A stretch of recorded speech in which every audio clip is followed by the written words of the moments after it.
होती. ती मोजमजुरी करून तिचे व तिच्या पोराचे पोट भरत असे. एके दिवशी ती शेण गोळा करायला जात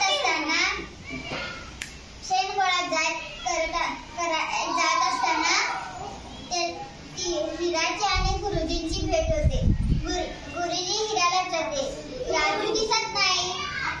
हिरा म्हणाली, नाही, शाळेत जात असल्यापासून नाही येत, लाज वाटते त्याला.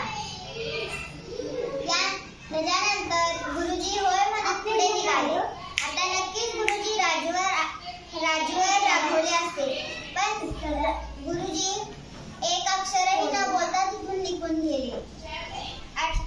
8 दिवसानंतरची गोष्ट. हिरा आजारी होती. हिरा आजारी असल्यामुळे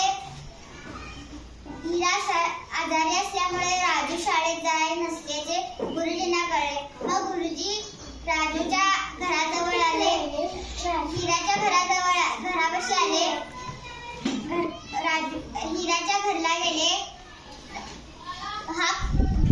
गुरुजी हाक मार लागले, राजू, ए राजू. अशी हाक ऐकूनच राजू बाहेर आला. काय गुरुजी, असं म्हणत राजू बाहेर आला.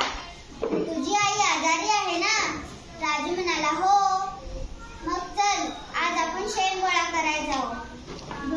गुरुजींच्या बोलण्यावर राजूला काय कळेना.